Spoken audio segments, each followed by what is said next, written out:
On the night she caught her fiancé kissing her own cousin, her world collapsed. But determined to leave the past behind, she went to the Crescent Moon Ball. Running from a fiancé who had betrayed her, and from a family that treated her like a bargaining chip, she pushed through the crowd in pure desperation until she collided with the wrong man, or the right one. Without recognizing the hooded figure, she whispered, "Dance with me. My ex is circling me. Please stay with me. I don't want to be alone." Having no idea she had just asked the Alpha King of Silvercrest for help. As they danced, the wolf inside him lost control for the very first time. It recognized in her something the man had spent his entire life denying.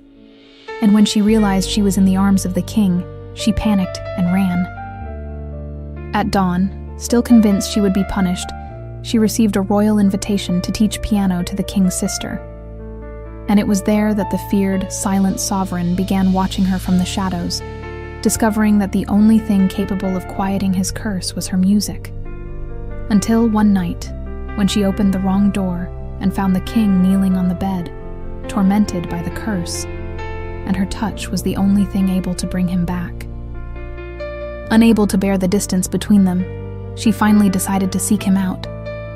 But she never expected to find him standing at her bedroom door, as if he had also reached his breaking point. And it is in that moment that two shattered souls finally meet. And, as they share the same bed for the very first time, they realize that the real danger might not be giving in to each other, but trying to survive apart. Chapter 1. Anastasia's heart pounded so hard it drowned out the music. She moved between the dancing couples, pushing aside flowing gowns, dodging diplomatic smiles, never looking back. Max was coming. She felt the weight of his stare, the determination in his steps. Just a few more seconds, and he would catch her. She couldn't let that happen. Not here. Not in front of everyone. She turned sharply between two marble columns, trying to put distance between them. But the ballroom felt like it had shrunk. People everywhere. Curious faces. No place to hide. And then her body collided hard with something solid. Someone. Anastasia stumbled, but firm hands caught her by the arms before she fell. She lifted her eyes quickly, desperate, not even processing who was standing in front of her. "Dance with me?" The words slipped out fast, almost a hoarse whisper. "That clan bastard is cornering me. Please, stay with me. I don't want to be alone." The silence that followed was heavy. The man didn't move. Anastasia blinked, trying to focus, and only then she truly saw. A tall man, dark cloak, hood covering most of his face, leaving only the hard line of his jaw visible. The posture, the presence, the way everyone around stepped aside instinctively, even without looking directly at him. The scent that came from him, earth, pine, wild power, made the wolf inside her stir, restless. No. Raylan, the Alpha King of Silvercrest. Air abandoned Anastasia's lungs as if someone had punched her chest. Her blood froze. She had just asked the Alpha King to dance with her. Worse, she had asked him to stay with her. She had used him as a shield against Max, in front of everyone. Her voice faltered. "Forgive me, Your Majesty. I didn't know. I didn't..." But before she could finish, before she could even step back, his fingers wrapped around her wrist, firm, warm, unquestionable, and he pulled her toward the center of the ballroom. Anastasia felt the ground shift beneath her feet. She couldn't process what was happening. The Alpha King was dragging her to the middle of the dance floor, without saying a word, without giving any explanation, without even looking at her. His hands found her waist, her fingers were positioned on his shoulder, and the music continued as if the world hadn't just collapsed. Whispers began instantly. Anastasia felt them like needles on her skin, heads turning, eyes widening, secrets spreading like wildfire. Who was the hooded man? Why was he dancing with that girl? No one could see his face, but his posture, the authority in the way he moved, made it clear he wasn't an ordinary man. She couldn't think straight. Her feet moved purely by instinct, following his lead, while her mind fell apart. Every stare felt like judgment. Every whisper sounded like condemnation. What have I done? What have I done? Raylan's hands were too firm, his body too close. The scent coming from him, wild, ancient, impossible to ignore, made her dizzy. Anastasia tried to hold on to some semblance of composure, but terror pulsed with every beat of her heart. He didn't speak, not a single word. He just guided her with a precision that made it clear he had done this for years, commanding everything around him as easily as he commanded a kingdom. And her? She was the desperate fool who had dragged him into this. She shouldn't have come to the Crescent Moon Ball. But her mother insisted, her father decreed, and obedience ran too deep in her veins for her to say no. The grand hall of Silvercrest Castle burned with candles and expectation, turning that immense space into a marketplace of souls, where entire families gambled their daughters' futures on a single look from the Alpha King.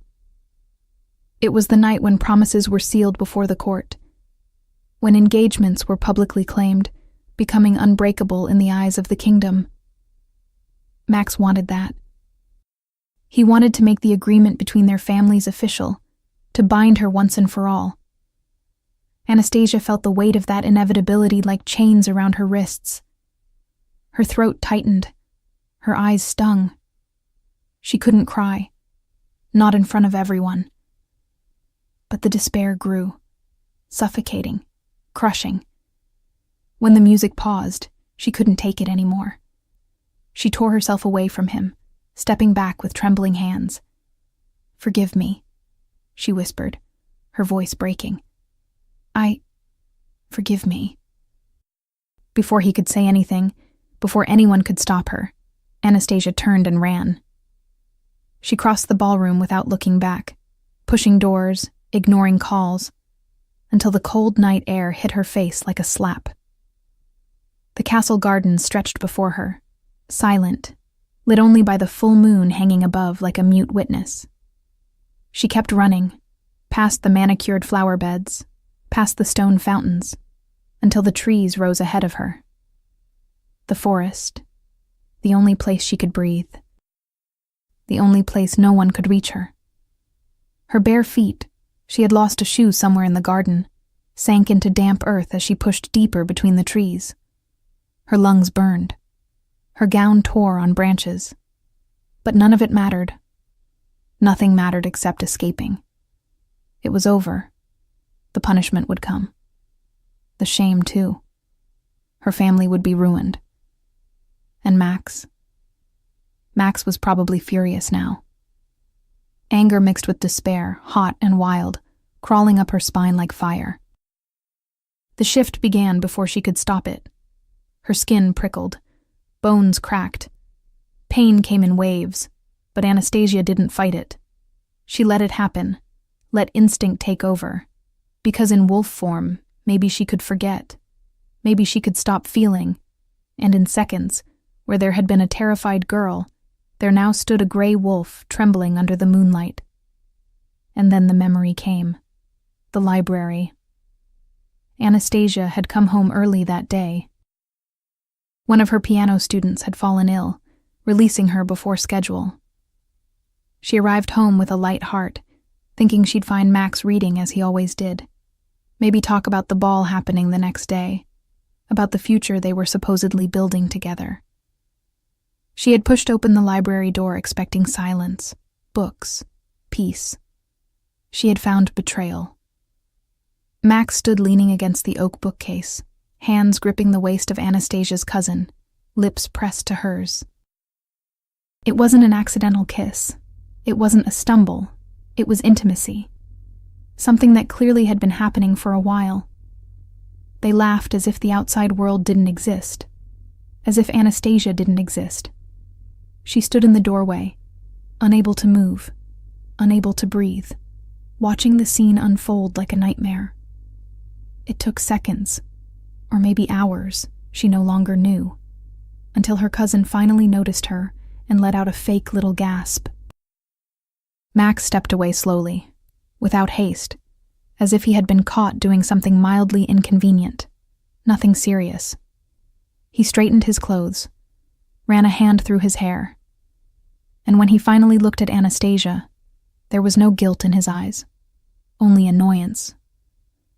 "You came back early," he said, as if she were the intruder. Her cousin started crying immediately, tears falling too quickly to be real, babbling empty apologies, saying it meant nothing, that it was a mistake, that Anastasia needed to understand. But Anastasia didn't understand. She couldn't understand how the man who was supposed to love her, who had sworn to build a life with her, was kissing someone else as if she meant nothing. She said it was over, and she didn't want this anymore. Max laughed, truly laughed, as if she had told a joke. "You don't get to decide that," he replied, voice cold. "Our family's already decided. The deal is made." And in that moment, Anastasia understood. She had never been anything but a piece, a transaction, a means to unite land, money, influence. What she felt, what she wanted, didn't matter. The wolf lifted her snout to the moon and howled. The sound echoed through the trees, long, wounded, carrying all the weight she could no longer hold alone. And then she ran. Ran without destination, without thought, only letting her paws hit the ground, letting the wind cut through her fur, letting the forest swallow her whole. Raylan remained in the center of the ballroom for a moment, watching the direction she had fled. The nobles around him kept whispering, exchanging confused glances, trying to decipher who the hooded man dancing with the piano teacher had been. He ignored them all. He adjusted his hood, turned, and started toward the doors leading to the gardens. No one followed him. No one would dare. Another ball, he remembered from earlier. Another night of suffocating expectations weighing on his shoulders like a cloak of lead. The elders, with their calculating smiles and hopeful eyes, circled the ballroom like vultures, pushing daughters, nieces, cousins toward him. Every damned year it was the same thing, the same farce. Your Majesty must choose a mate. The kingdom needs heirs. What about Lord Brennan's daughter, or the Count of Ashford's niece? Beautiful women, perfectly trained, rehearsed smiles, empty conversations, all wanting the crown, none wanting the man beneath it. Flattery disguised as interest. Raylan was sick of it, completely sick of it. If he needed a woman, he knew where to find one. The brothels were honest, at least. Payment for service. No games, no falseness, no empty promises of eternal devotion. That was why he was hooded. Why he planned to slip away as soon as his obligation to appear was fulfilled. Just a few more minutes, and he could disappear into the side corridors, leaving the nobles to dance and scheme without his oppressive presence. He was almost at the door when someone bumped into him and a hand touched his arm. And the world stopped. Not gradually, not subtly. It was as if something inside him woke up at once with a roar that echoed through his bones. Air left his lungs. His heart stumbled, then raced. Every nerve in his body lit up as if struck by lightning. Raylan turned slowly, almost afraid of what he would find. And then he saw her. A young woman, wide, desperate eyes, silk gown clinging to her body from nervousness, hair slipping from an elaborate hairstyle, beautiful in a way that wasn't curated or crafted, natural, real. "Dance with me?" The words left her mouth quickly, almost a hoarse whisper, but Raylan barely processed them. He was too busy trying to understand what was happening to him. Her scent filled everything. Damp earth, pine, something sweet and wild that made the wolf inside him move in a way he never had. It wasn't simple desire. It wasn't mere attraction.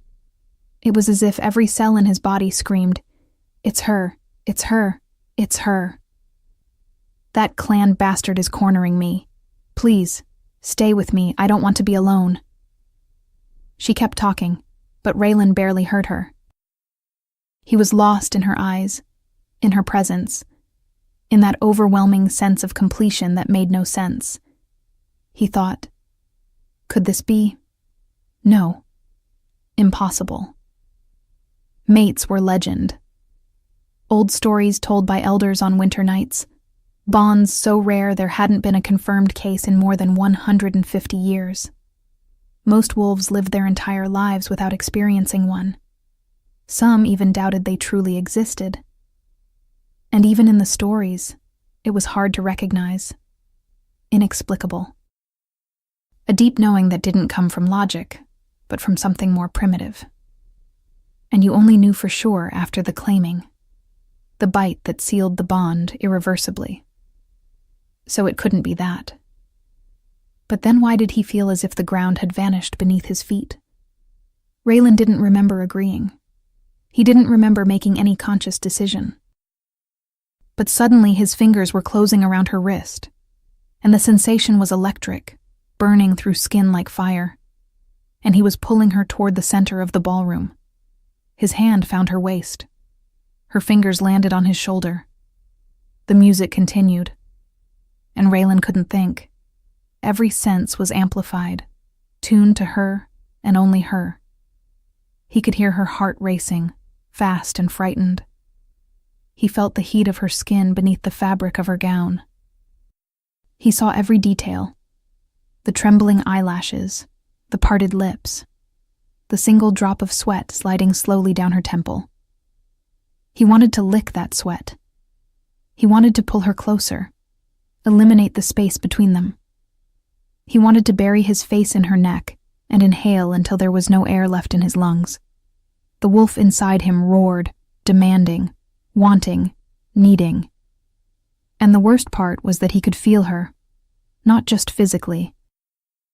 It was as if her mind were slightly open to him, allowing fragments of emotion, thoughts to slip through, panic, shame, fear. And beneath all that, a spark of something else. Involuntary attraction, curiosity, confusion. He had never loved a woman, never allowed himself to. Love was distraction, vulnerability. But now, holding this stranger in his arms, Raylan felt utterly enthralled, spellbound, as if he had spent his entire life waiting for this moment without knowing it. None of it made sense. Nothing about it made sense. He kept the hood in place, head low enough to hide his face. He could not draw more attention than they already were. The murmurs grew, but Raylan blocked them all out. There was only her. And then the music stopped. She pulled away abruptly, so fast Raylan almost reached to grab her back by pure instinct. "Forgive me," she whispered, voice breaking. Forgive me." And before he could say anything, before he could process the sudden emptiness where she had been, she turned and ran. "No," the wolf snarled. "Go after her. Now." Raylan took one step, two, but forced himself to stop. He couldn't run after her in the middle of the ballroom. He couldn't expose whatever this was even more. He couldn't. But she was running. Something inside him cracked at that realization. He adjusted his hood with slightly trembling hands and strode toward the garden doors. No one followed. No one dared. The cold night air slapped him as he stepped outside. The full moon hung above, huge and silver, illuminating the gardens as if it were daylight. Raylan stopped at the edge of the lawn, eyes scanning the space ahead. She wasn't there. She had gone farther. He drew a deep breath, letting instinct take over. The wolf inside him stirred, alert, sniffing the air with desperate urgency. And then he sensed it. That scent. Stronger now. Clearer.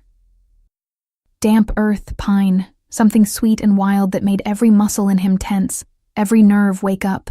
It came from the forest. She had gone into the forest. Raylan stepped forward, ready to follow, when another scent sliced through the air. Wolf. She had shifted. His heart pounded harder, instinct roaring for him to go after her, find her, protect her, claim her as... No, control. He needed control. But it was too late. The shift hit him before he could stop it. Bones cracked, skin rippled. And in seconds, Raylan was no longer a man. He was Wolf. Large, black, powerful, and completely obsessed. He sprinted toward the trees, paws pounding the earth, nose lifted as he followed the scent that called to something primal inside him. The scent grew stronger, closer. But then, it began to fade. Raylan ran faster, heart beating like a war drum, lungs burning. She was fast, too fast, incredibly fast for such a young wolf. He leapt over a fallen trunk, dodged a stream, pushed harder against the ground. The scent vanished. Raylan skidded to a stop, sliding on damp leaves, head snapping in every direction. He sniffed the air desperately, searched in widening circles. Nothing. She was gone, as if the forest itself had swallowed her whole. Raylan stood there, panting, fur bristling, his entire body trembling with the urgent need to find her. But she had disappeared, and he would find out who she was. And for the first time in decades, the Alpha King of Silvercrest felt completely powerless. Chapter 2. Anastasia had not slept. She hadn't even tried. She had spent the entire night in the forest, in her wolf form, running until her paws bled, until the howl trapped in her throat finally emptied itself into echoes that no one answered. She returned before dawn, her torn clothes hidden beneath her coat, sneaking through the back door like a thief in her own home and locking herself in her room. Now, sitting at the edge of the bed, still wearing the remnants of her gown, Anastasia stared at her hands and tried not to feel anything. Not the panic, not the shame. I danced with the Alpha King. I danced with him and then I ran, in front of everyone. Her stomach twisted. She pressed a hand to her mouth, breathing deeply. But the nausea didn't fade. She knew what was coming. She knew there was no escaping punishment. Maybe guards would come for her. Maybe her family would be exiled. Anastasia! Her father's voice cut through the wooden door like an axe. Anastasia swallowed hard, her entire body tensing. There was no more time. She changed clothes quickly. The hallway was too quiet. No servants in sight. No sound coming from the kitchen. As if the house itself were holding its breath. When she pushed open the dining room door, she found a tribunal. Her mother seated, rigid as a statue. Her father standing by the fireplace, jaw clenched, eyes hard. And Max, leaning against the opposite wall, arms crossed, that poisonous smile on his lips. The air felt dense, heavy. "Sit," her father ordered, voice sharp. Anastasia obeyed, her legs trembling as she perched on the edge of the chair, as if she could disappear by making herself small. "Do you have any idea?" her mother began, each word cold and precise as a blade. "What you did last night?" Anastasia opened her mouth, but no sound came out. "You danced with a stranger," her father continued, stepping forward. "At the Crescent Moon Ball, in front of the entire court, in front of the most important families in the kingdom. I didn't know who, and then you ran," her mother snapped, her voice rising. "You abandoned Max in the middle of the ballroom. You turned your back on him as if he were nothing. As if the agreement between our families were nothing. He betrayed me," Anastasia exploded, the words spilling out before she could stop them. "In the library, with... That does not matter," her father cut in, slamming his hand on the table. The sound cracked through the air like a gunshot. "What matters is that you humiliated us. You humiliated this family. You stained our name in front of everyone." Anastasia felt her eyes burn, but she forced the tears back. She would not cry. She would not give them that satisfaction.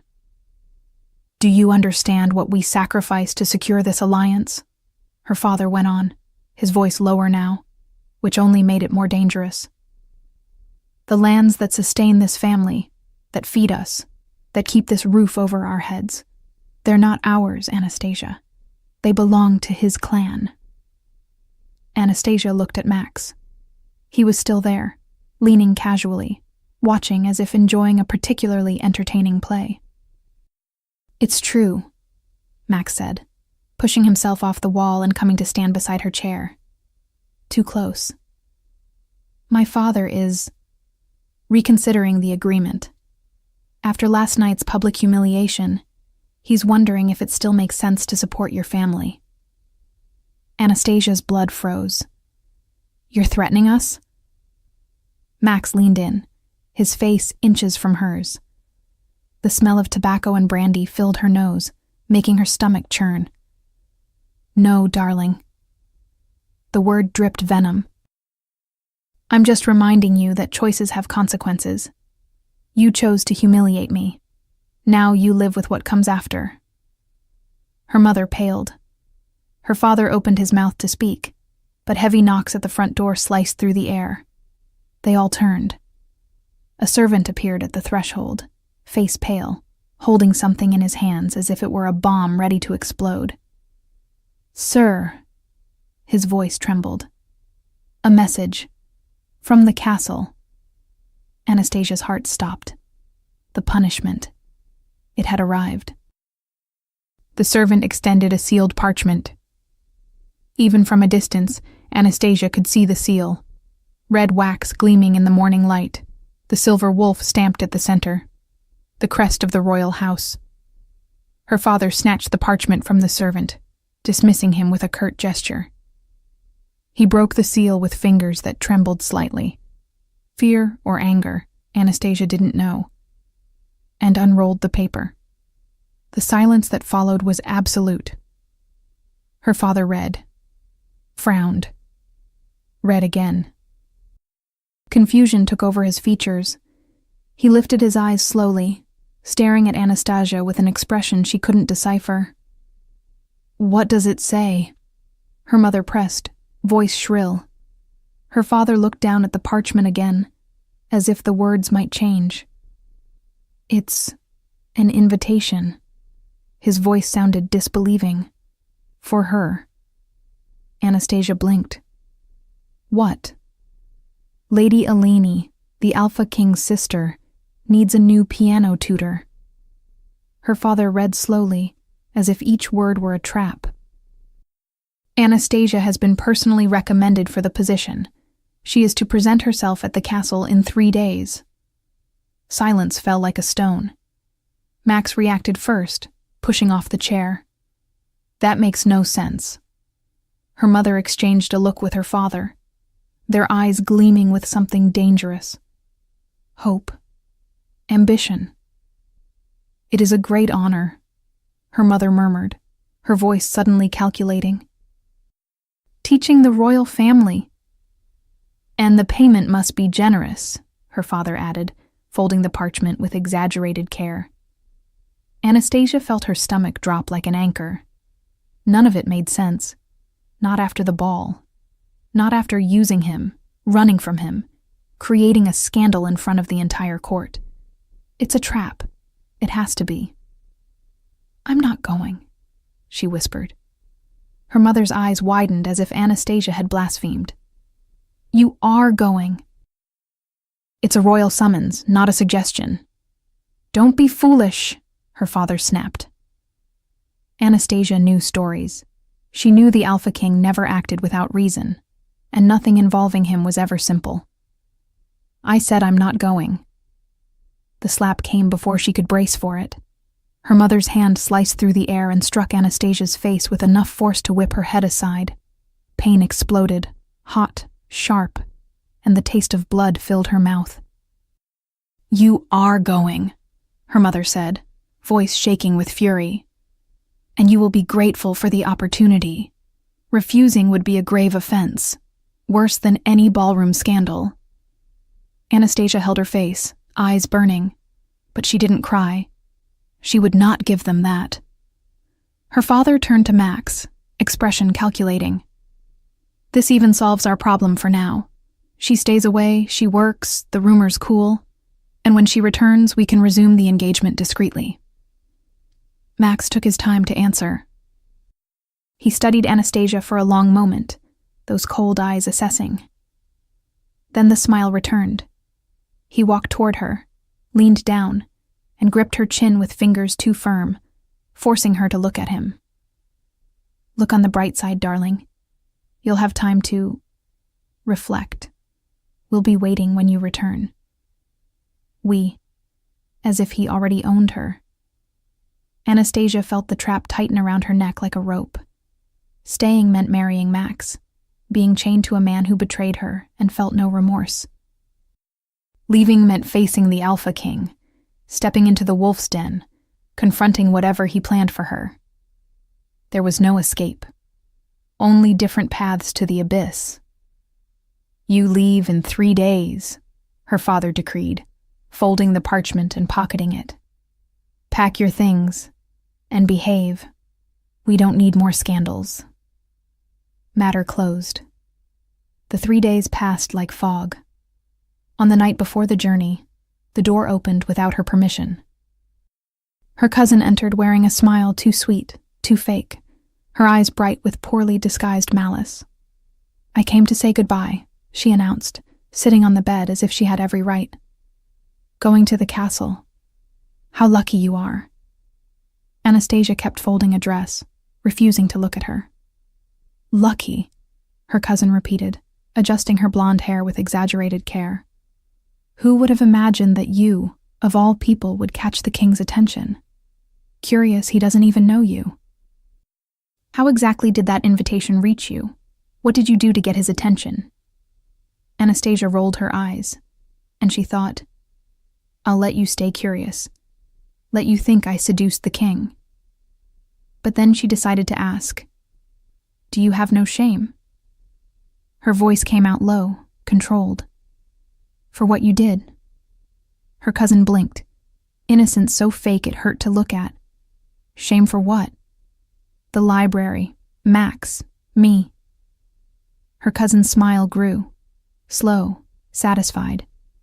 "Oh, that." She laughed, light, as if speaking of something trivial. "It was just a little fun, Anastasia. You took it so seriously. Max is attractive, you know, and you're always so busy with your piano lessons, your students. He was lonely, poor thing."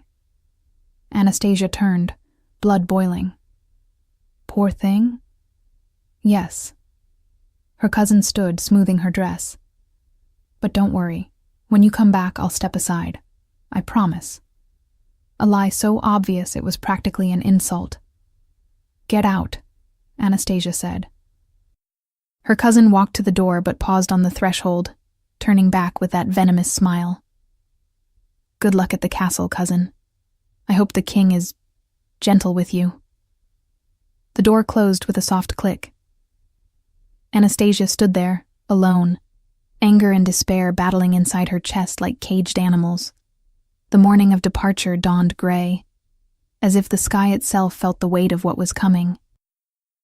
The carriage stopped at the gates of Silvercrest at 10 o'clock sharp, and Anastasia stepped out on trembling legs, her small suitcase feeling impossibly heavy.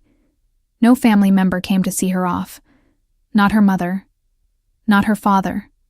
Only the coachman, who barely looked at her. Perfect. The castle was even more imposing up close. Dark gray stone that seemed to swallow the light, towers piercing the sky like spears, narrow windows like watchful eyes. Cold, intimidating, impossible to ignore. At the top of the marble staircase, a woman waited. Tall, rigid, her hair pulled into a bun so tight it looked painful. A dark, immaculate dress, and a posture that made it clear she tolerated no nonsense. "Miss Anastasia?" The voice was dry, formal. "Yes." I am Madame Crowley, the castle's housekeeper. Follow me. Anastasia climbed the steps, her suitcase bumping against her leg, and followed the woman inside. The castle was a labyrinth. Endless corridors of cold stone, ancient tapestries on the walls depicting battles and ferocious wolves, silence so thick each step echoed like a war drum.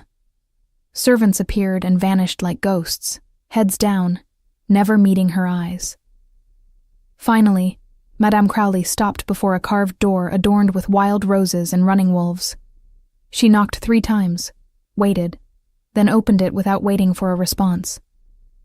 Lady Eleni, your new teacher has arrived. The room was completely different from the rest of the castle. Bright, airy, with huge windows letting the sun in.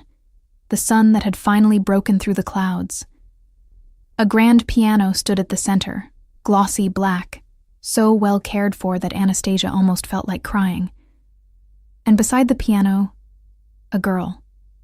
12, maybe 13. Dark hair braided, a simple but elegant dress, and eyes, the same eyes as the king, intense. But where his were cold, hers sparkled with life. The girl stood, a timid smile appearing. Hello. Her voice was soft, almost a whisper.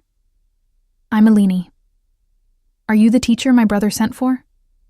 Anastasia's stomach turned. My brother. He sent for. Yes, I'm Anastasia. I've been teaching piano for a few years. Eleni's smile widened. Finally. She ran to the piano, sitting on the bench with excitement. The last teacher only talked about posture and theory. She never let me actually play. Can you really teach me? Despite everything, the fear, the confusion, the crushing weight of the castle, something softened inside Anastasia's chest. I can, she murmured. Let's see how you play. Eleni began to play. Clumsy, yes, her fingers stumbling over the notes. But there was effort there. Will. Passion hidden beneath poor technique. Anastasia sat beside her, corrected her posture, adjusted her fingers, and they began to play. Chapter 3. 1 week.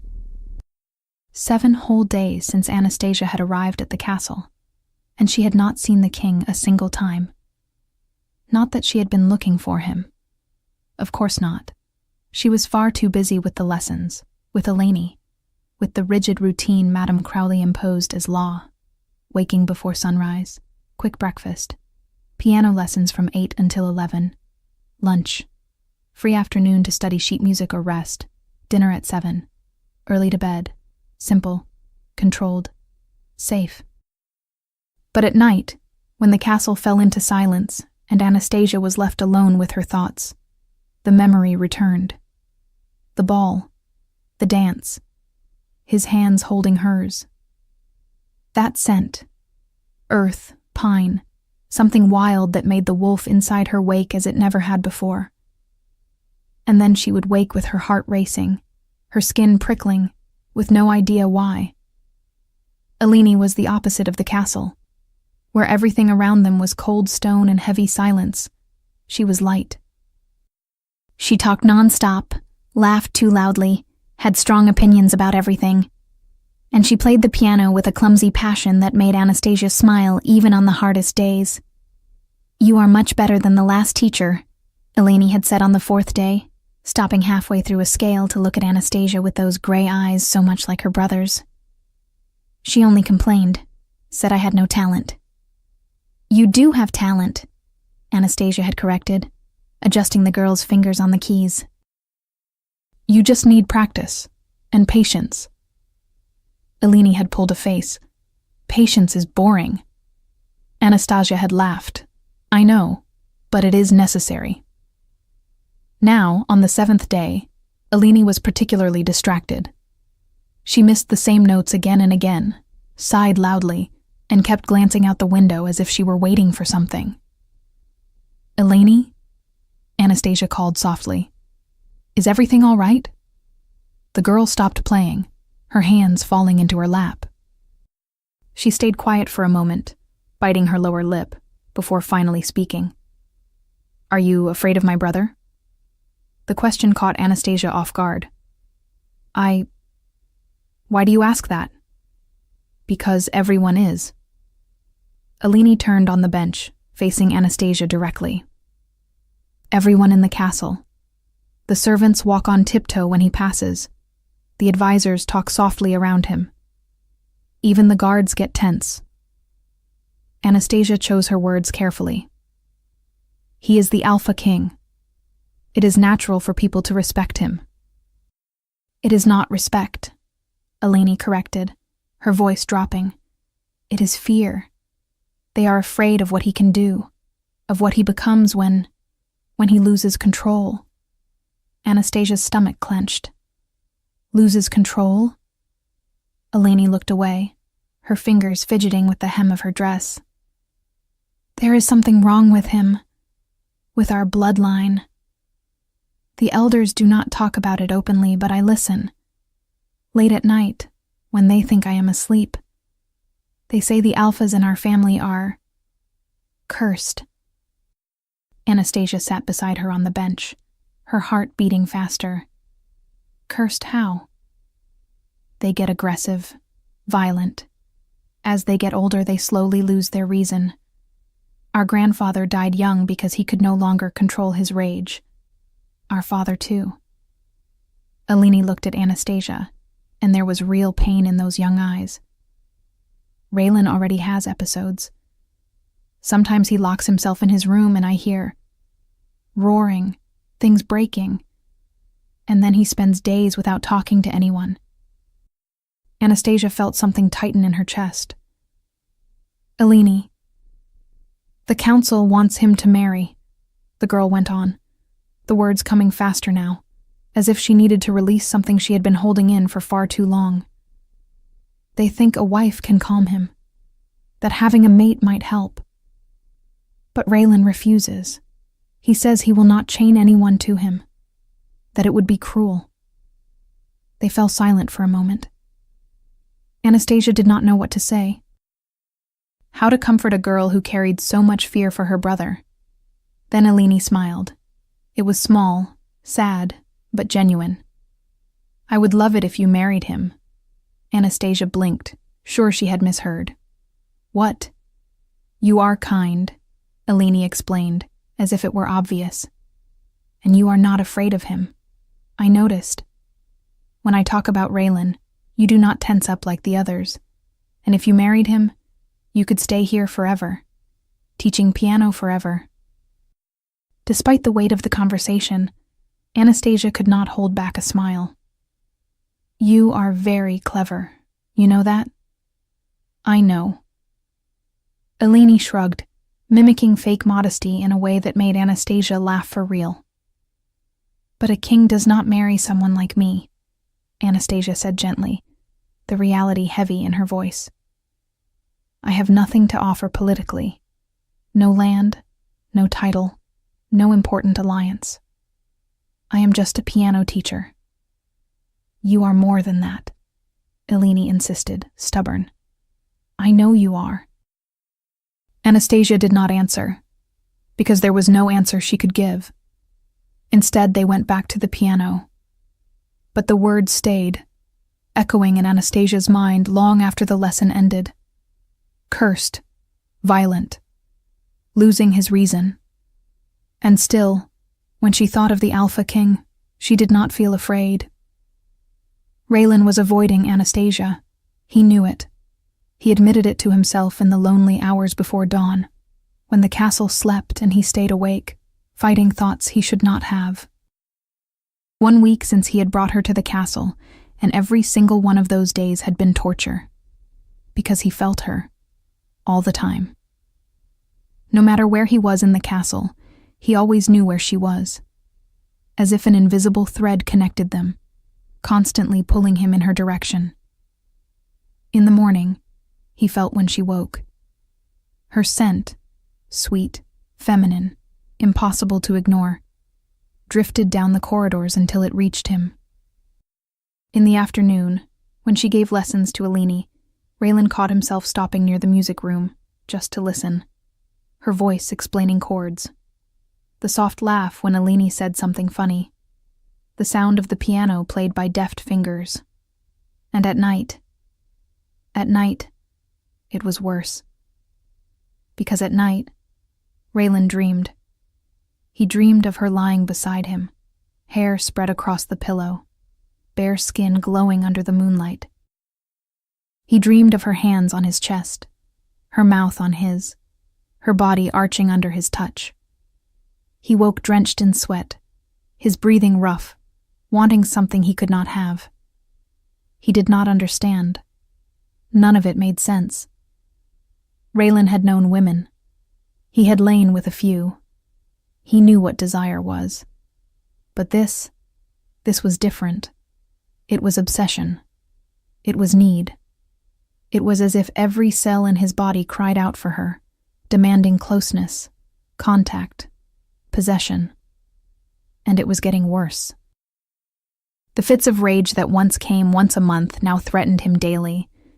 Anger simmered just beneath the surface, ready to explode at the slightest trigger. Raylan felt the wolf clawing inside, wanting out, wanting to hunt, wanting to claim. But claim what? Whom? Her. The answer came instinctively, inevitably, and that terrified him. Because Raylan knew what it meant. He knew what his bloodline carried. The curse that had destroyed his grandfather, his father, every alpha before them. The growing aggression, the slow loss of reason, the transformation from man into monster. He could not drag Anastasia into that. He could not condemn her to live beside someone who would eventually lose control, who would become dangerous, unpredictable. But he could not stay away either. So he avoided. He kept his distance. He stayed in his quarters when he knew she would be in the corridors. He rushed through meetings so he would not risk crossing paths with her. It was working. More or less. Until it did not work anymore. The council meeting had been a disaster. 3 hours of old men arguing about alliances, marriages, heirs, pushing names of women at Raylan as if he were a breeding stallion. Lord Brennan's daughter would be a wise choice, Your Majesty. His lands border... The Count of Ashford's niece would bring an alliance with the North and... Perhaps the Baron Whitmore's widow, still young, already proven she can... Raylan had endured it in silence, as he always did, hearing the same names that were recited at every meeting. But he could not take it anymore. His jaw was clenched. His hands gripped the arms of the chair. His breathing was measured. Inside, though, the fury grew. Hot, violent, uncontrollable. The wolf roared, demanding he destroy something. Demanding he send all those old fools to hell. Demanding that, Your Majesty, are you all right? The chief advisor's voice had dragged him back. Raylan realized, too late, that his hands were shaking, that his claws were starting to push through his fingertips, that his eyes were probably already glowing gold. He had shot to his feet. Meeting adjourned. And he had left before anyone could protest. Now he walked the empty corridors, trying to control the transformation threatening to break free. He drew deep breaths, counted to 10, closed his eyes. It did not work. The rage throbbed, growing, demanding release. Raylan felt his bones begin to crack, his skin prickle. No, not here, not in the corridors. He needed to reach his chambers, lock himself in, let it happen far from everyone else. But then he heard it. Music. A piano being played somewhere close by. Soft, delicate notes, drifting through the air like fresh water. And something inside Raylan stopped. The fury did not vanish, but it drew back, like a wave being pulled back into the sea. The tremor in his hands eased. His breathing grew less ragged. Raylan turned his head, following the sound. The music room. Of course. He should not go there. He knew that.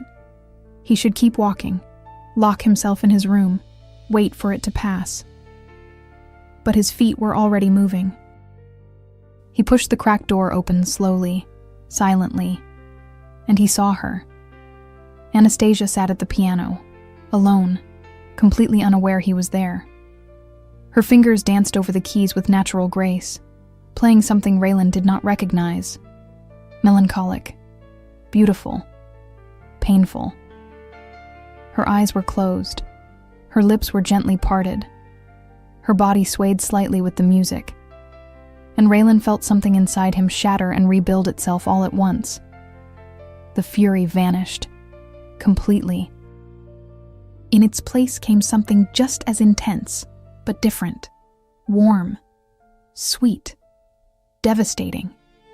He took a step into the room, then another, moving toward her on instinct, unable to resist. That was when Anastasia felt it. Her fingers slipped on the keys. The music stopped. She opened her eyes and turned her head. And when her gaze met his, the world stopped.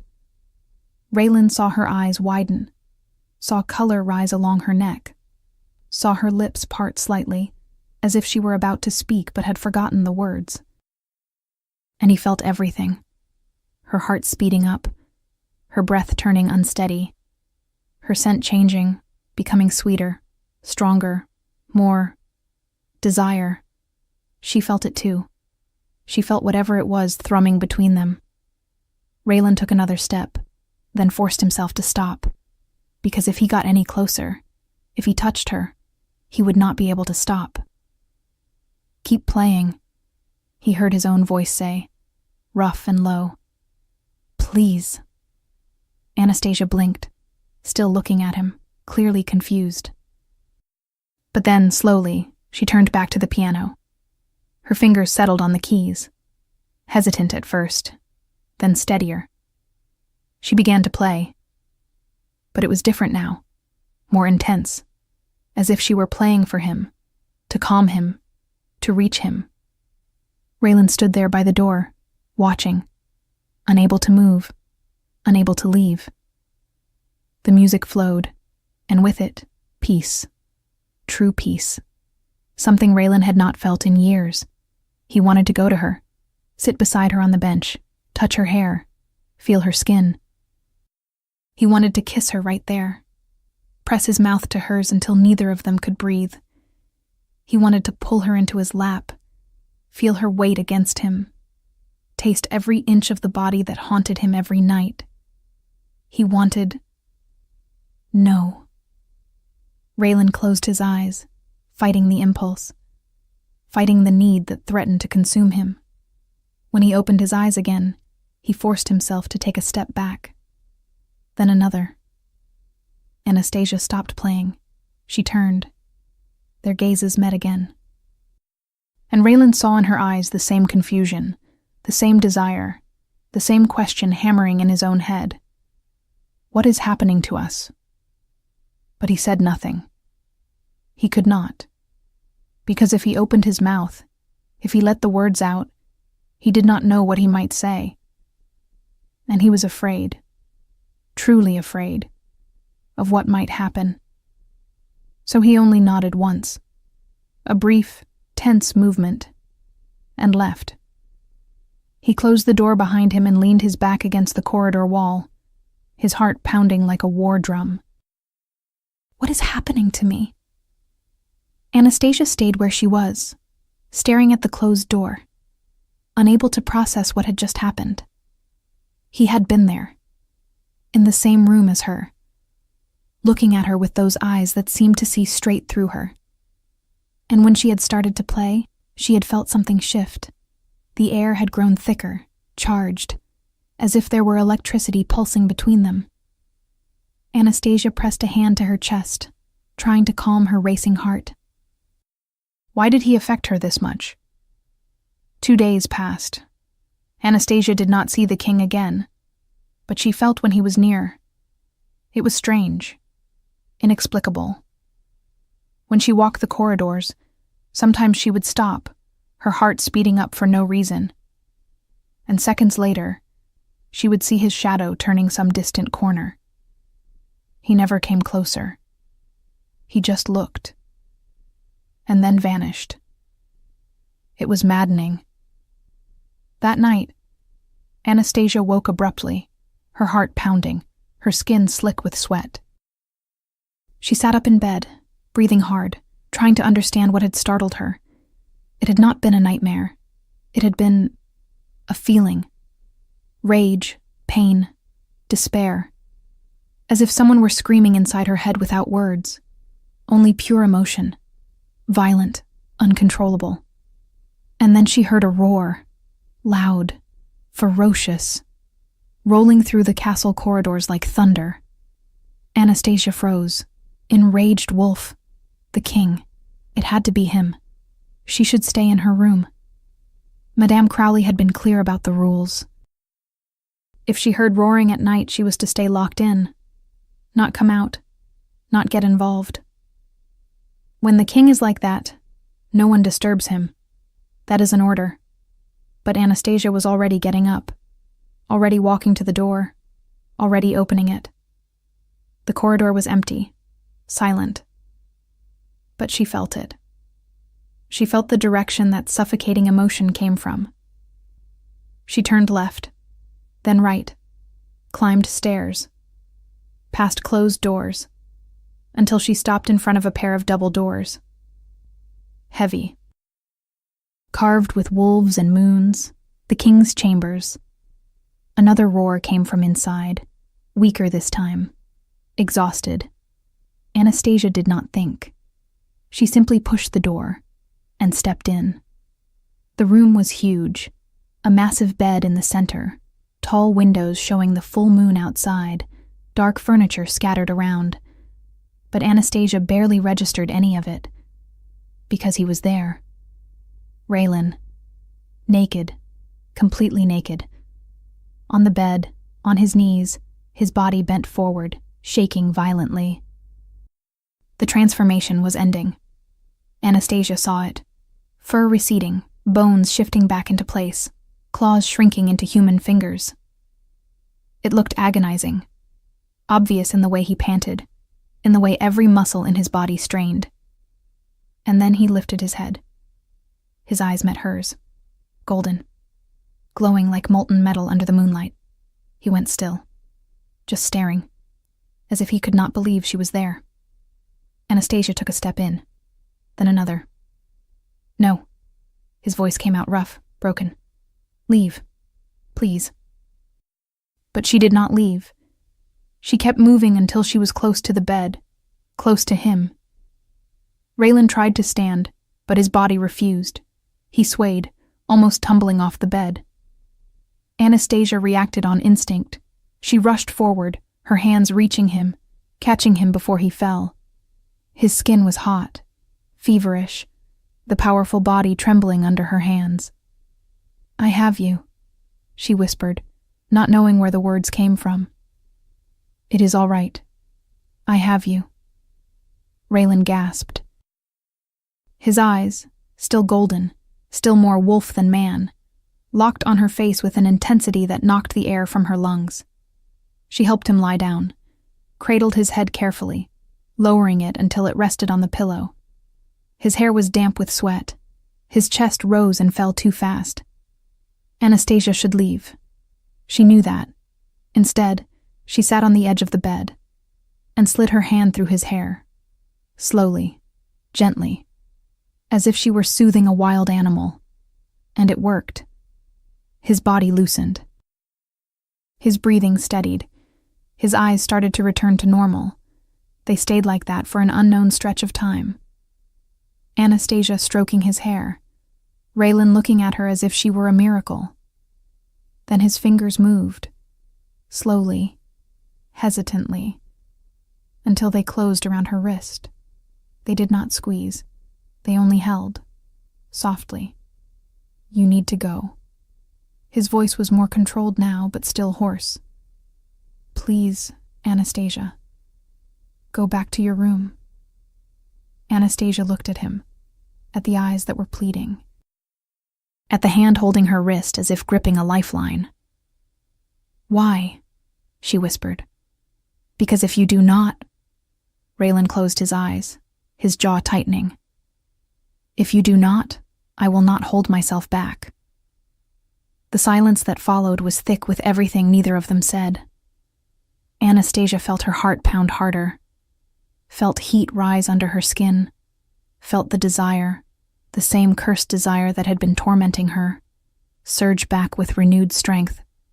She should go. It was sensible. It was safe.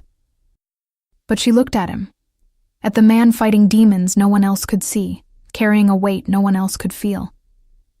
And she did not want to go. She wanted to stay, to hold on, But Anastasia nodded, slowly, agreeing without words. She rose from the bed, feeling his hand slide from her wrist, feeling the loss like something physical. She walked to the door, opened it, looked back one last time. Raylan lay where she had left him, eyes fixed on her, his expression shattered. And Anastasia knew, with absolute certainty, that she was lost. Chapter 4. The days that followed were strange. Anastasia kept her routine, lessons with Alini, quiet meals, walks through the inner gardens, but everything felt different now, as if the world had tilted on its axis that night, when she had entered his room and held a broken king in her arms. She did not see Raylan, not directly, but she knew he was there. She felt him whenever he passed through nearby corridors, even when she could not see him. The air shifted, grew denser, charged with something electric that made her skin prickle. Sometimes she turned her head quickly and caught only the silhouette of him disappearing around a distant corner. He continued keeping his distance, but it was different now. Before, it had felt like simple avoidance. Now it felt like a fight, as if every step away from her cost him something. And the rumors began.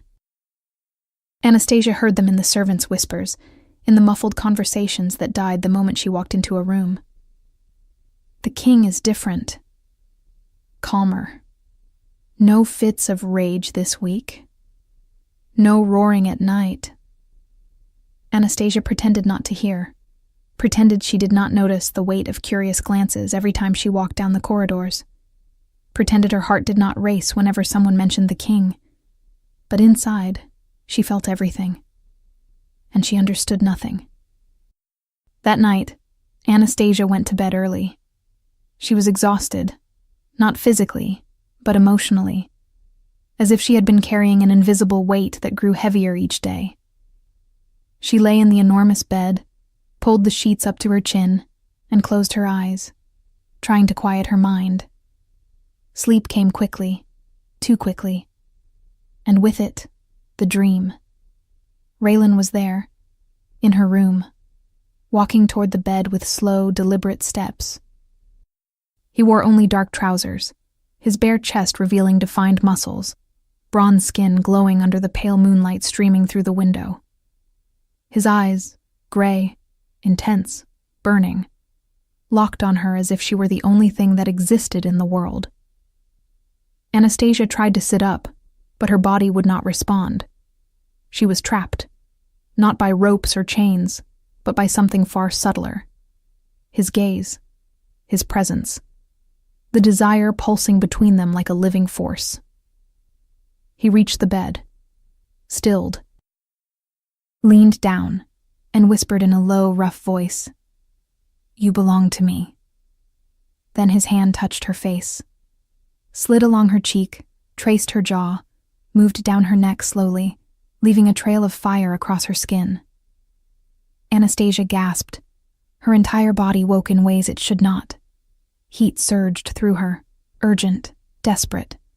His hand kept descending, over her collarbone, between her breasts, down her stomach. Then he leaned closer, his lips so near hers she could feel his breath warming her mouth. "Tell me I am yours," he commanded, his voice a low growl. And Anastasia woke. She sat up with a jolt, gasping, her heart pounding so hard it hurt.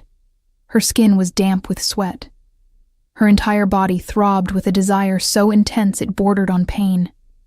She pressed a hand to her chest, trying to steady her breathing, but it was useless, because she still felt it. The phantom touch of his hand on her skin, the heat, the need threatening to consume her whole. What is happening to me? Anastasia shoved the sheets aside and stood. She needed air, space, anything to pull her out of that state. She walked to the window and pulled the curtains open. The moon outside was nearly full, silver and enormous, illuminating the gardens as if it were daytime. It was not enough. Anastasia turned and went to the door, opened it. The corridor was dark, empty, silent. She stepped out and collided with something solid. No, someone. Strong hands caught her by the arms before she fell, and the scent, earth, pine, wild, flooded her senses, making the entire world stop. Anastasia lifted her eyes. Raylan, he was right there, in front of her door, his hand raised as if he had been about to knock.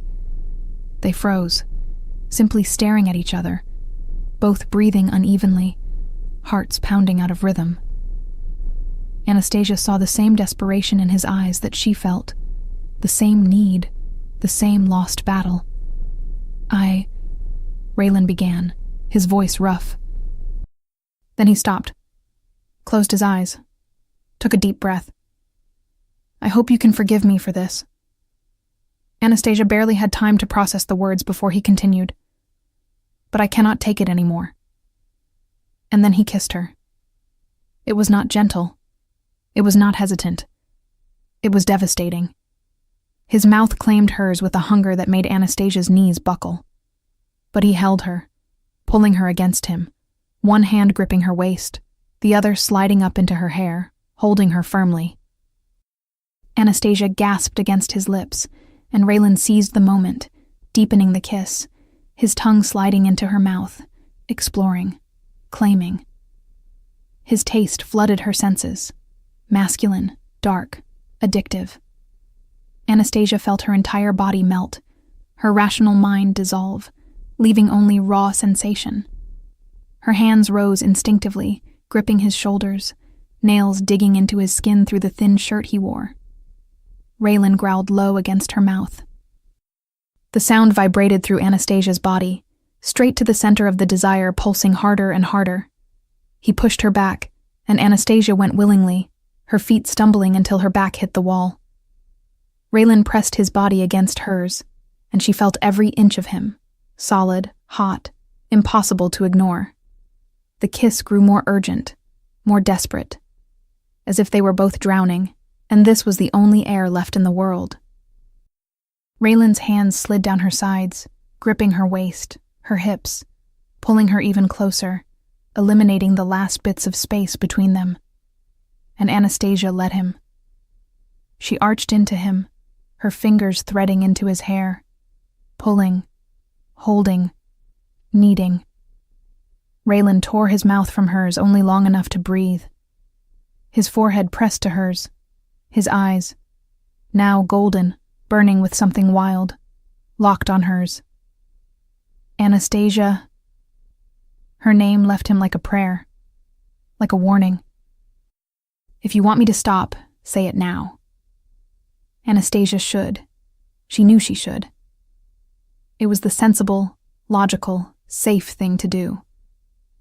But she looked at him, at those eyes blazing with desire as fierce as hers, at the body trembling with the effort to control himself, at the man battling his demons just to protect her, and she did not want him to stop. She wanted this. She wanted him, even if it was wrong, even if it was madness. Do not stop, she whispered. And she saw the exact moment his control shattered. Raylan let out a deep primal growl and kissed her again. But this time he grabbed her by the waist and lifted her. Anastasia wrapped her legs around him instinctively, feeling his strength, his heat, his need. He carried her to the bed, laying her down with surprising gentleness despite the urgency vibrating between them. Anastasia barely had time to breathe before he was over her, his weight deliciously pinning her to the sheets. His hands were everywhere now, sliding down her sides, moving beneath her thin nightgown, touching bare skin that burned under his attention. Anastasia arched into him, a soft sound escaping her lips when his fingers traced the curve of her waist, moving up, up. Perfect, Raylan murmured against her neck, his lips kissing and lightly biting her sensitive skin. You are perfect. Anastasia's hands went to his shirt, pulling, wanting to feel his skin against hers. Raylan helped, ripping the shirt over his head and tossing it aside, and then he was there, bare from the waist up.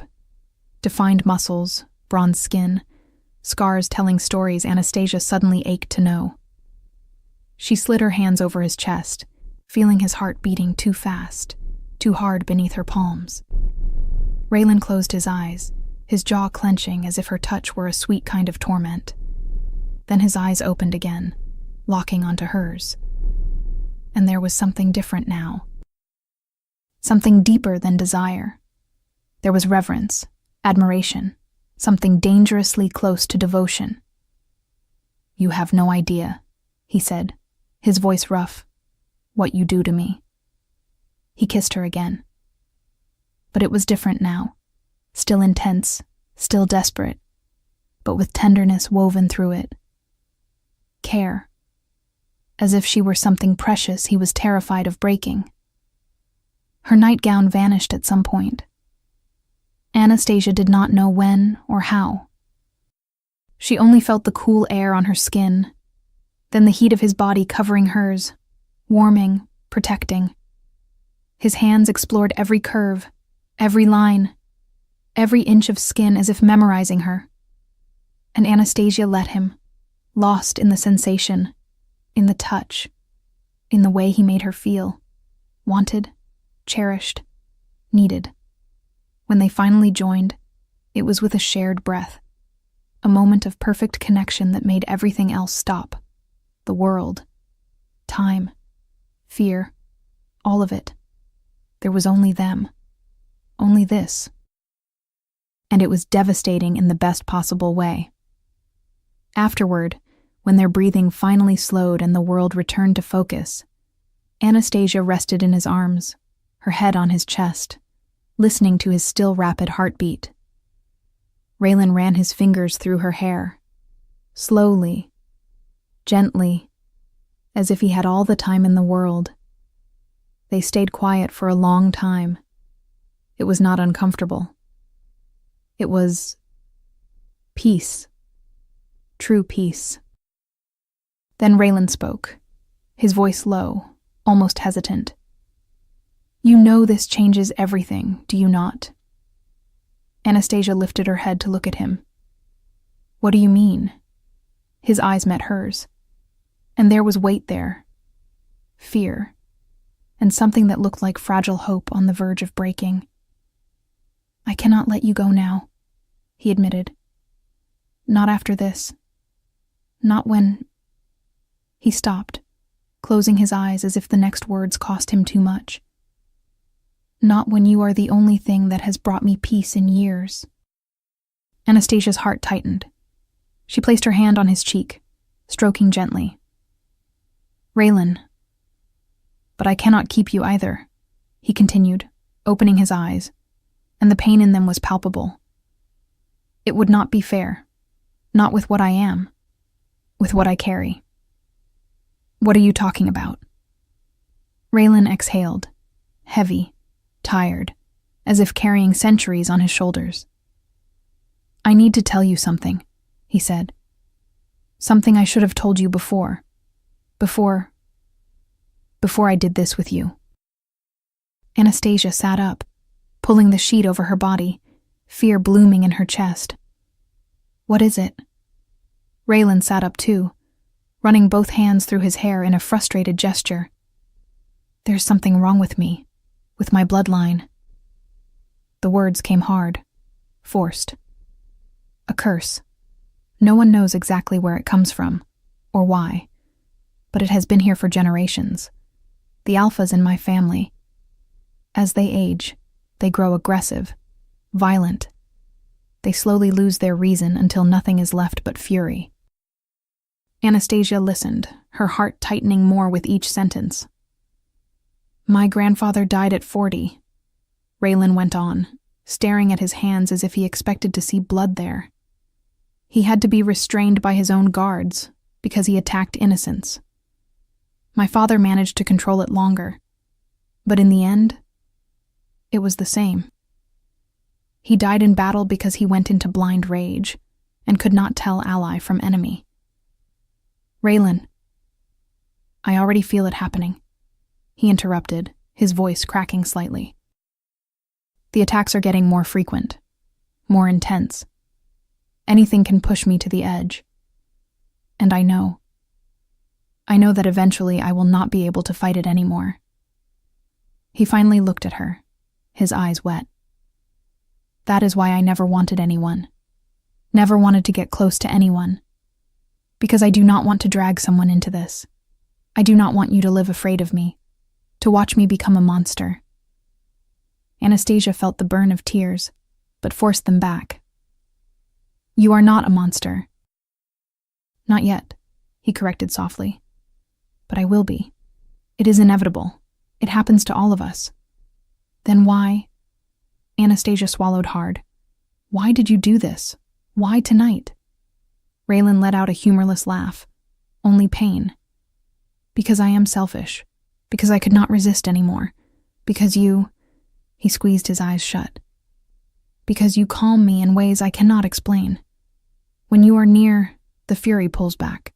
When you touch me, I feel peace. And I needed to have that. Have you. Even if only for one night. The tears came then. Anastasia felt them fall but did not wipe them away. You do not want me? She asked, her voice small. I want you. Raylan answered instantly, fiercely. Gods, how I want you. More than I ever should. More than is safe. But wanting is not enough. Not when it means condemning you to a life beside someone cursed. I do not care about the curse. You should. Raylan rose from the bed, grabbing his trousers from the floor and pulling them on. You deserve someone whole, someone who can give you a future without fear, without danger. Raylan, please. You need to go, he said, and the words came sharp, final. Back to your home, back to your family, away from me. Anastasia felt the ground vanish beneath her. What? I lost control tonight, Raylan continued, turning to face her. His expression shuddered now, distant. I did something I should not have done. Crossed a line I had no right to cross. And I cannot trust myself near you. You would not hurt me. You do not know that. His voice rose, and for a moment, Anastasia saw his eyes flash gold before returning to normal. You do not know what I am capable of when the fury takes over, and I will not risk it, not with you. So, you are sending me away? Anastasia whispered, her voice trembling. After being with me? Raylan closed his eyes, his jaw clenching. Yes. The silence that followed was crushing. Anastasia felt something inside her break. Something fragile, precious, barely beginning to form. Shattered before it had a chance to grow. I do not want to go, she whispered. I know. Raylan opened his eyes, and there was so much pain in them that Anastasia almost could not bear it. But you must. Please, Anastasia. You must go before I change my mind, before this becomes even harder for both of us. Anastasia wanted to argue, wanted to scream, wanted to tell him she would not let him fight alone against demons he had never chosen. But she looked at his face, the determination tangled with despair, and understood. He had already decided, Nothing she said would change it. So she nodded. Slowly, agreeing without truly agreeing. Raylan released the breath he had been holding. I will make the arrangements. You leave tomorrow. And then he left. Closed the door behind him, leaving Anastasia alone on the bed that still carried the warmth of their bodies, his scent, the memory of what they had shared. Anastasia pulled her knees to her chest and let the tears fall, because she loved him. She did not know how, but she loved him. Morning came far too quickly.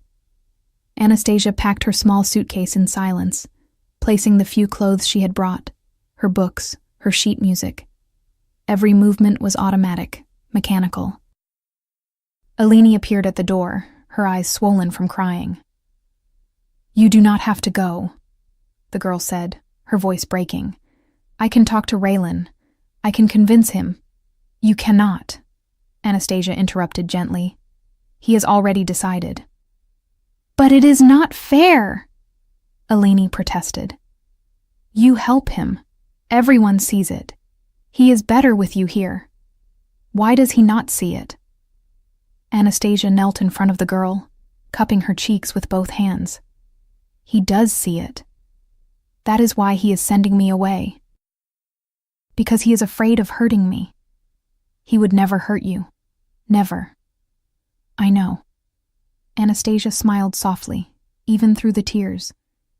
But he does not know that. Not yet. Eleni threw her arms around her, sobbing against Anastasia's shoulder. Will you come back? Anastasia did not know the answer. Not honestly. But she said, yes, I will come back. Because she wanted to believe it. Needed to believe it. The carriage waited at the front of the castle. Madame Crowley stood there, her expression unreadable, though something in her eyes hinted at understanding. Perhaps pity. Take care, miss, the woman said. That was all. Anastasia climbed into the carriage, placed her suitcase beside her, and sat by the window. And she searched. Looked for him in the castle windows, on the towers, anywhere. But Raylan did not appear. He did not come to say goodbye. He did not come to see her leave. The carriage began to move, and Anastasia looked back, watching the castle grow smaller and smaller until it disappeared entirely, taking with it the heart she had left behind. Chapter 5. The house was exactly as Anastasia had left it. Same walls, same furniture. But she was different now. The carriage stopped out front, and Anastasia stepped down alone, the suitcase in her hand weighing like lead. No one came out to greet her. No servant. No family member. Great. She pushed the front door open and walked in. The hallway was empty, but she could hear voices coming from the dining room. She recognized them immediately. Her mother, her father, and Max. Of course. Anastasia drew a deep breath, bracing herself, and walked toward the room. The three of them were seated at the table, wine glasses in hand, talking like old friends. They stopped when she entered, turning to look at her. Her mother was the first to speak. You are back. It was not a question. It was not a welcome. It was just a statement, cold and hollow. I am back, Anastasia confirmed, dropping the suitcase on the floor. Max smiled.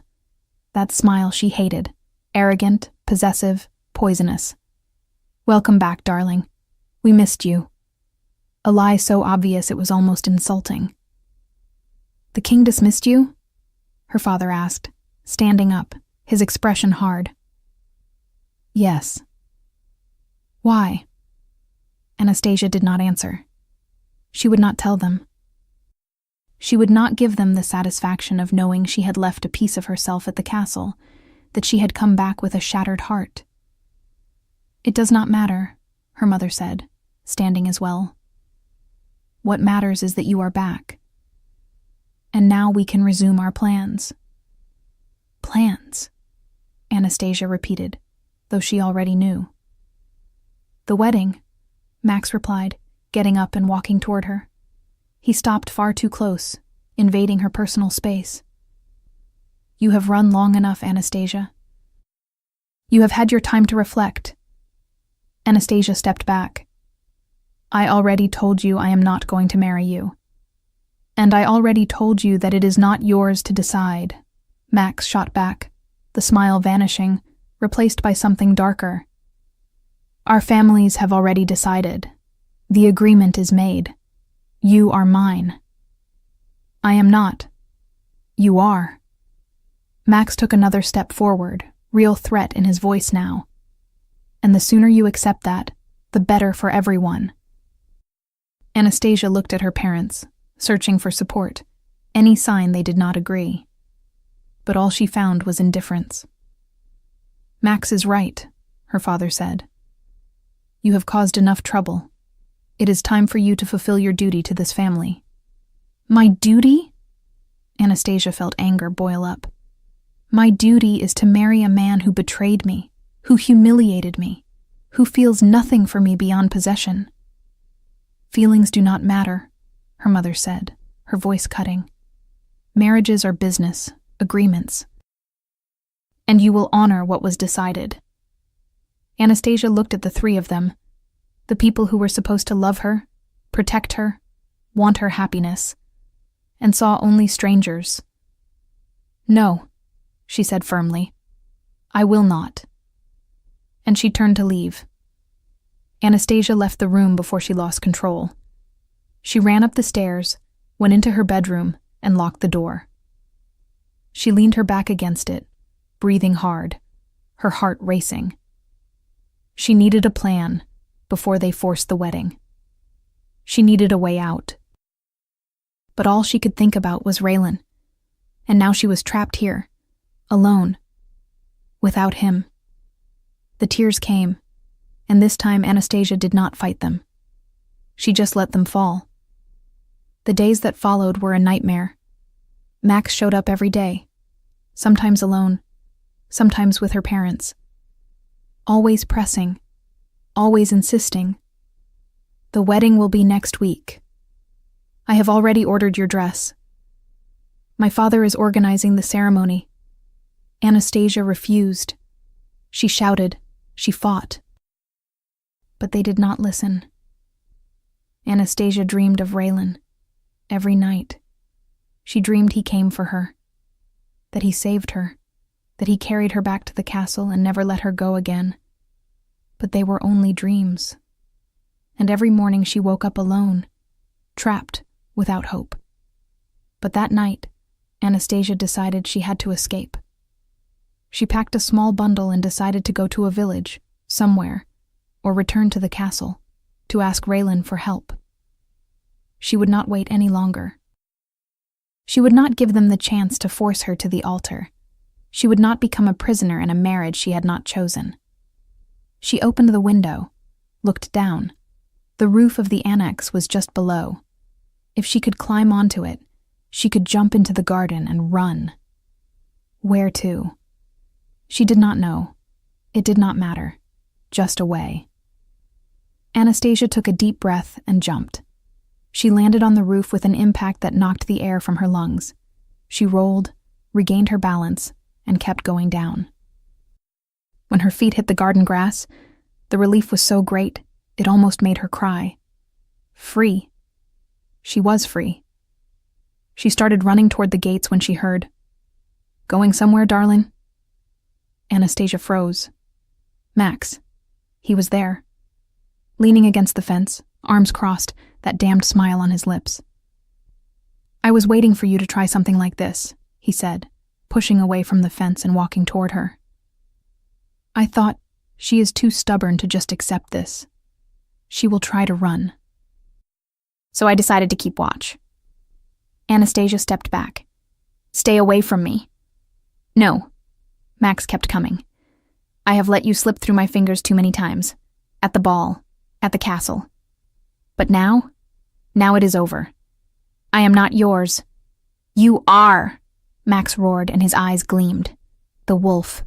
You always were, and tonight I am going to prove it. And then he shifted, skin giving way to fur, bones cracking, body growing, changing. In seconds, where a man had been, there was now a wolf. Large, dark brown, eyes locked on her with a hunger that had nothing to do with food. Anastasia did not think. She only reacted. She shifted too. The change came faster this time, natural, as if her body already knew what to do. And then there were two wolves, circling each other in the silent garden.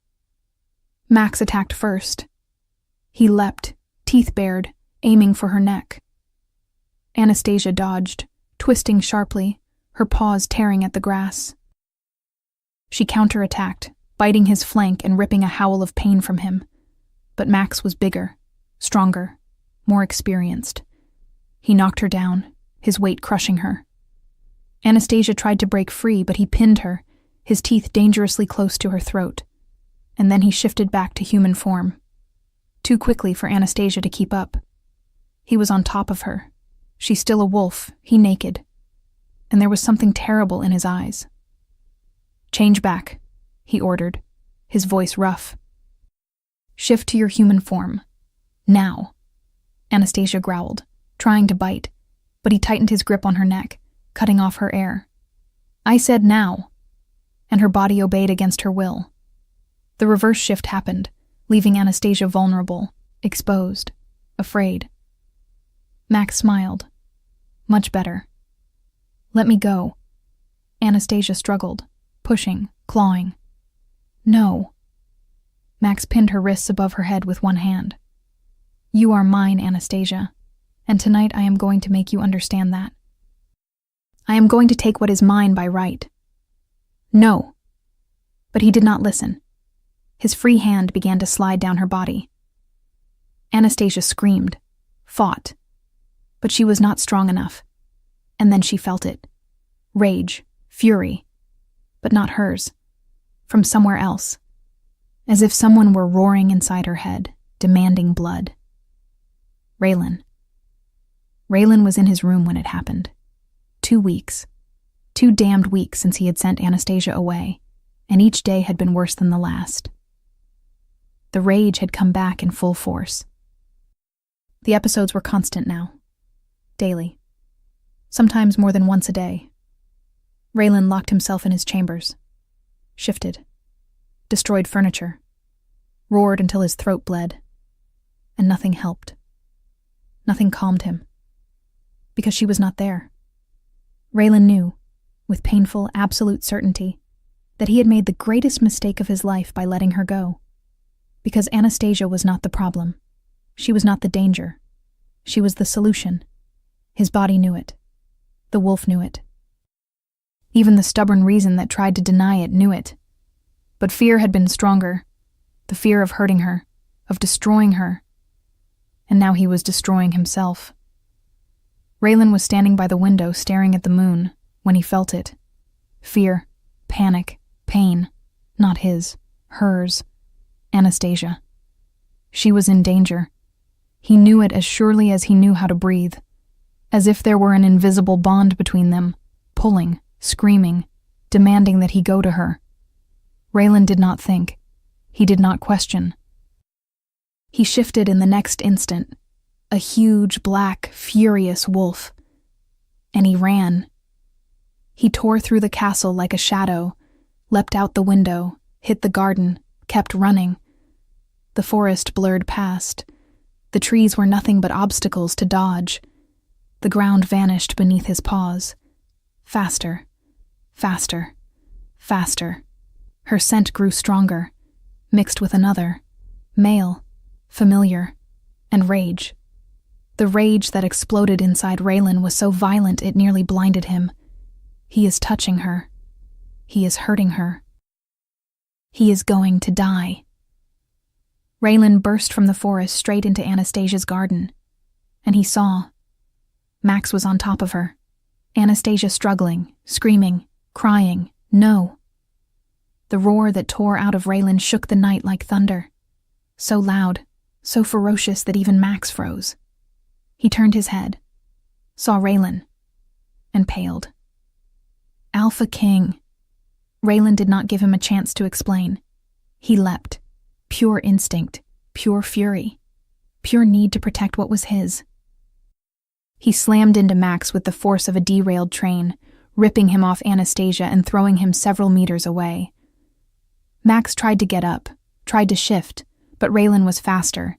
He was on him before he could react, teeth around his throat, squeezing, pressing, kill him, kill. But then he heard, "Raylan, stop, please." Her voice, "Anastasia." Raylan stopped. He did not let go, but he stopped. He looked at her. She was sitting on the grass, her face streaked with tears, but alive, safe. "Do not kill him," she begged, her voice broken. "He is not worth it. Just stay with me. Please." Max used the distraction to shove him off. Raylan growled but let him go. Let the coward flee, stumbling, scrambling back to the house, because only one thing mattered now. Her. Raylan shifted back to human form. Naked, panting, shaking with the adrenaline and fury still pounding through him. Anastasia looked at him and started crying again. "You came," she whispered. "You really came." Raylan closed the distance between them in 2 strides. He knelt in front of her, pulled her into his arms. "I am so sorry," he said into her hair, his voice breaking. "I am sorry. I am so sorry. I never should have sent you away. I was a complete fool to think it would be better for you far from me." Anastasia clung to him, sobbing against his bare chest. He was going to. I know." Raylan held her tighter. "But he will not. Not anymore. Never again. Because I am never leaving you. Do you understand? Never. No matter what happens. No matter what I am. You are mine. And I will protect you. Always." They stayed like that for a long time, just holding each other, just feeling. Then Raylan pulled back enough to look into her eyes. "Come with me," he said. "Back to the castle. Back home." "They will not let me," Anastasia murmured. "I am not asking for permission." Raylan's voice came out hard, final. "You are mine now. And no one, not your family, not that coward, is going to stop it." Anastasia nodded, and something lit up in her eyes. Hope, relief, love. They shifted back to wolf form and ran, back into the forest, back to the castle, back home, to where she had always belonged. Dawn was just breaking when they passed through the gates of Silvercrest. They shifted back to human. Servants appeared, eyes wide, but no one spoke. They only bowed. Madame Crowley appeared on the steps, already holding blankets to cover them. "Prepare the main chambers," Raylan ordered, "and send messengers to her family, to the council, to whoever needs to know." "Yes, Your Majesty. What is the message?" Raylan looked at Anastasia. "That I have found my queen." Madame Crowley smiled, truly smiled, for the first time since Raylan had known her. "With pleasure, Your Majesty." Eleni came running, still in her nightgown, hair flying everywhere. "Anastasia!" She threw herself at them, hugging them both, laughing and crying at the same time. "You came back. I knew it. I knew you would come back." Anastasia laughed, hugging the girl. "I came back. For good this time."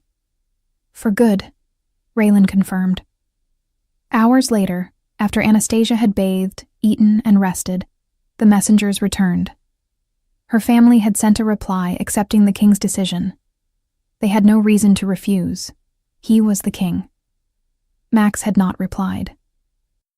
But informants reported he had fled the city, a coward to the very end. The council, however. "They request an audience, Your Majesty," the messenger reported, to discuss the choice of queen. Raylan had expected that.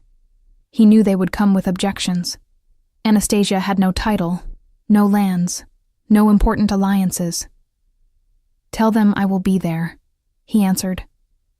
Anastasia squeezed his hand. "You do not have to fight for me against them.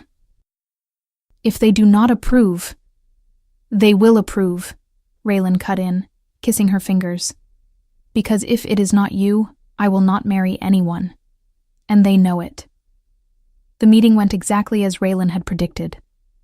The counselors sat around the table, their expressions ranging from disapproval to resignation. "Your Majesty," the head counselor began, "we understand that you have affection for the young lady. But as queen, she brings me peace," Raylan interrupted. "For the first time in years, I do not feel fury eating away at every waking moment. I do not have episodes when she is near. I do not destroy everything around me when I hear her." The counselors exchanged glances. "You wanted me to marry," Raylan went on. "You wanted me to find someone who could calm the curse. Well, I have.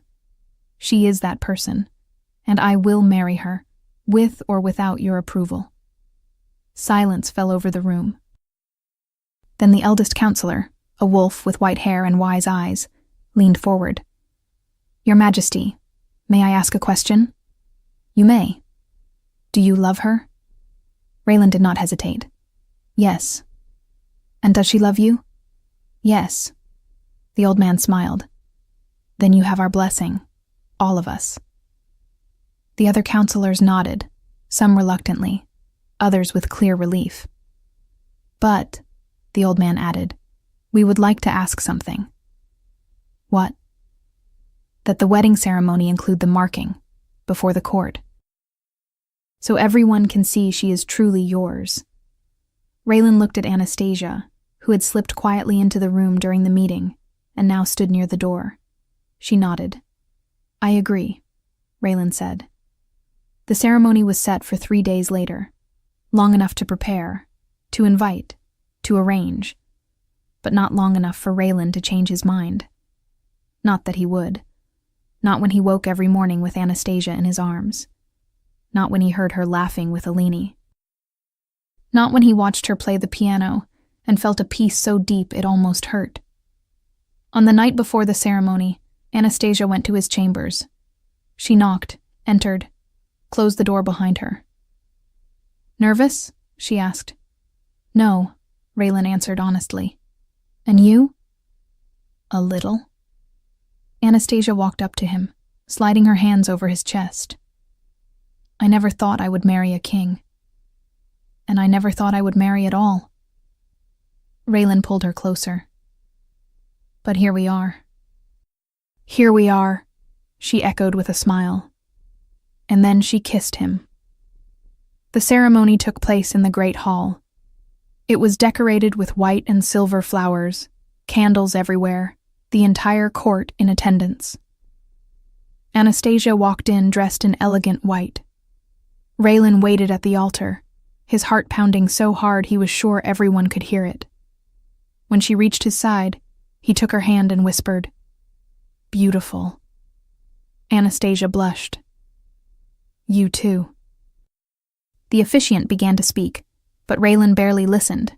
He was too busy looking at her, memorizing every detail, every curve, every breath, until they reached the important part. "And now," the officiant announced, "the Alpha King will mark his queen, sealing the bond before all."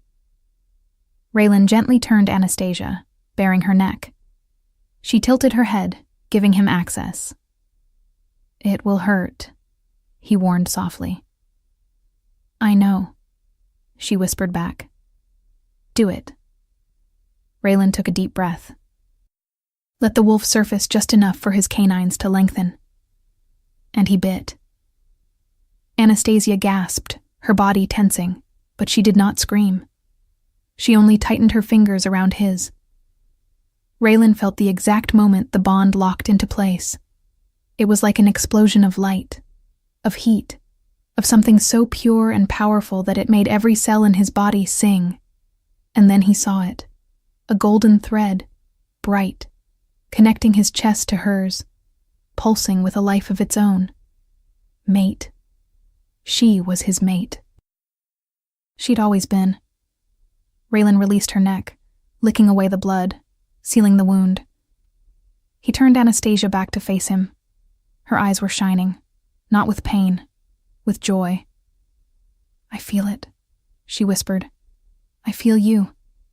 "I feel you too," Raylan answered, awestruck. Then the eldest counselor stood, staring at them with open amazement. "You cannot see it," he said, his voice shaking, "but I can. It is like a spider web. The curse."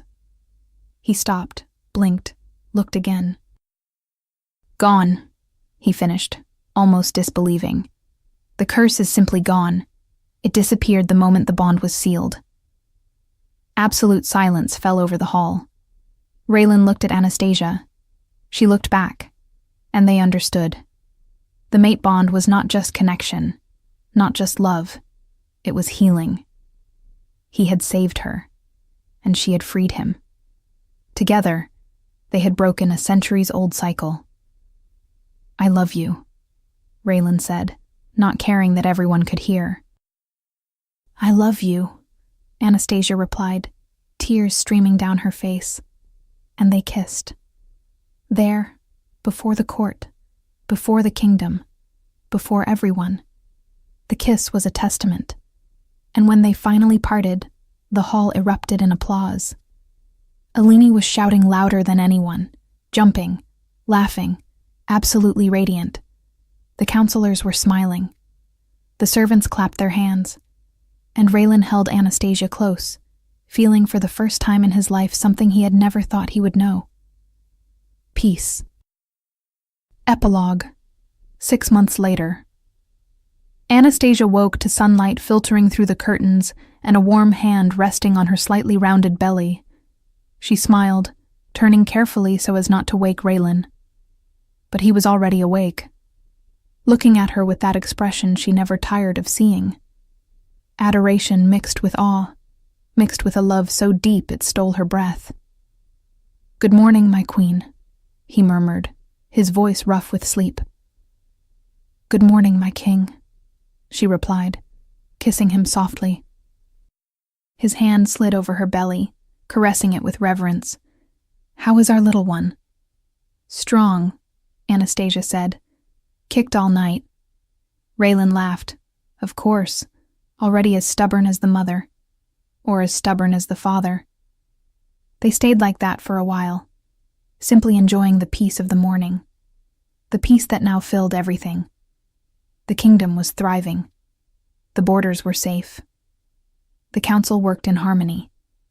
And Raylan was different, lighter, freer. He smiled more, laughed more, lived more, because the curse truly was gone, completely, as if it had never existed. There had been no rage episodes since the marking, no roars in the night, no uncontrolled violence, only a man loving his wife, a king protecting his queen, a wolf tending to his mate.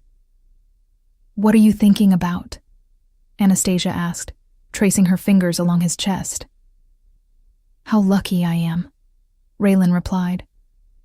"That you crashed into me at that ball. That you were brave enough to ask me to dance. That you came to my room when I was lost." "I am the lucky one," Anastasia corrected him. "That you danced with me. That you brought me here. That you came to save me. You saved me first. We saved each other.